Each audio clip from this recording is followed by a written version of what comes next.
Okay, Adam, when you were a kid, what did you want to be when you grew up? Wanted to be a writer. Yeah. Yeah. That's pretty cool, always knowing what you want to do with your life, I assume.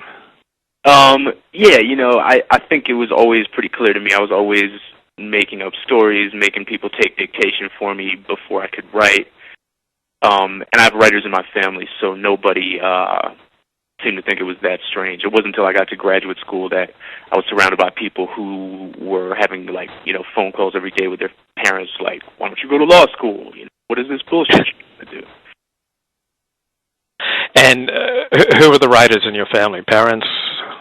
My grandmother was a poet, and I grew up around her, and my grandfather was a judge, but he seemed always to be writing. He was always writing decisions. He was a law professor first, and he was known, I think, as a pretty great legal writer. So both of them, and then my father is a journalist. He works at the Boston Globe. My mother, when they met, was a reporter. Her brother is a sports writer. So pretty much that entire side of my family, plus my father. Huh. What are your grandparents' names? Ben Kaplan and Felicia Lamport. And your father and mother? Charles Mansbach, Nancy Mansbach. Huh. And where are you in the birth order? First of two. Okay.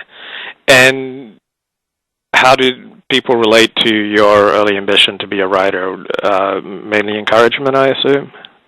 Yeah. Well, my earliest, I think, serious trajectory as a writer was poetry and lyrics. I was pretty serious about hip hop. I was an MC.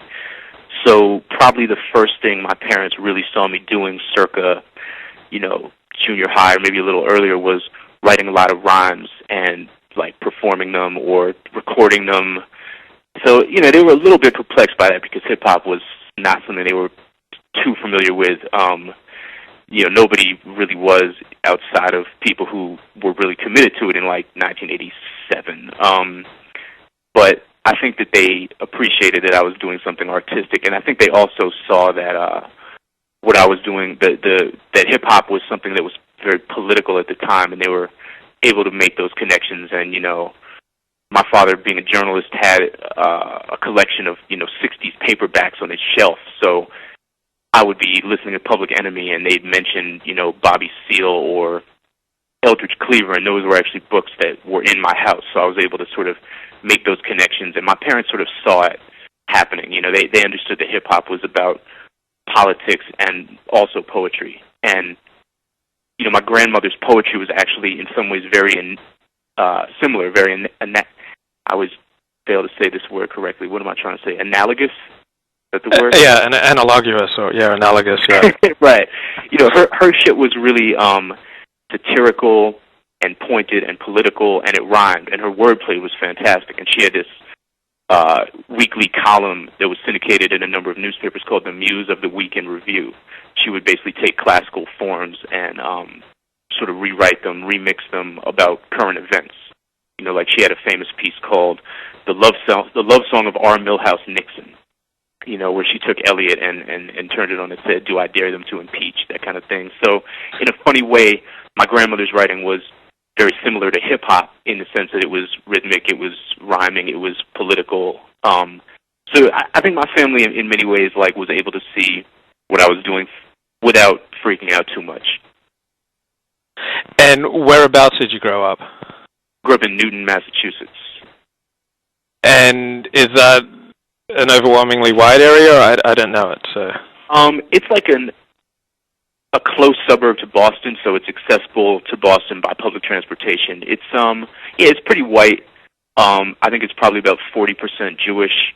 But it's not it's certainly not exclusively white. I think the schools that I went to were sort of fairly diverse public schools that were part of the busing program, the METCO program, which was sort of Boston's unilateral form of school integration.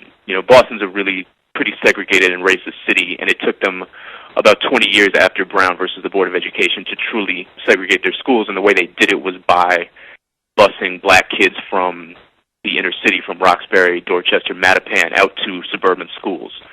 So there were some black kids living in Newton, and there were a bunch more going to my schools through this program. So in some ways, the schools were more diverse than the community. Mm-hmm. Do you have a black accent? You mean like Barack Obama or Colin Powell? I don't know how to say it. I'm sure there are right and wrong ways to say it. Has anyone ever, like, there's an, I guess the polite term is urban, but has anyone ever said that to you? I'm just maybe totally out of left field. No, I mean, every time I do any kind of public event to a mostly white or Jewish audience, somebody asks me some kind of question about the way I speak, and I always try to get them to, you know, think a little bit critically about what it might mean to sound black or sound Jewish or sound urban or anything, because I think that you know, we tend to think monolithically about these things, and you know, like anybody else, I guess the way I speak is sort of the sum of, you know, various experiences and travels and that kind of thing. And so people always want to ask me that, and sometimes they don't know how to say it. Sometimes they talk around it.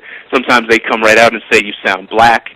And, you know, I always sort of, my impulse is to fuck with people when they ask me that, because I don't know what sounding black exactly means. Like, you know, who sounds quintessentially black? Is it Jay-Z? Is it Bill Cosby? You know?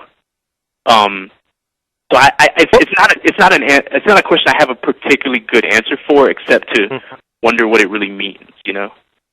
Well, it's interesting. Barack Obama sometimes speaks differently to a black audience and to a white audience, meaning the intonations and the accent that he uses will change.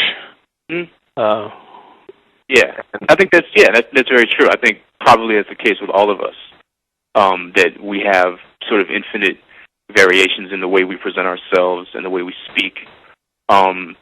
You know, I certainly, the funny thing is that I probably try to sound as, you know, like I've been doing these Jewish book fairs in the last couple months, and I'm certainly trying to come off, I'd really like to avoid that question, because I'd rather talk about, like, other shit at these festivals, so I try to come off, like, I try to be as sort of straightforward and you know, I try to sound as vocally uninteresting and undifferent as possible, and I still get this question. So maybe there are limits to the amount of, you know, control I have over this. I don't know.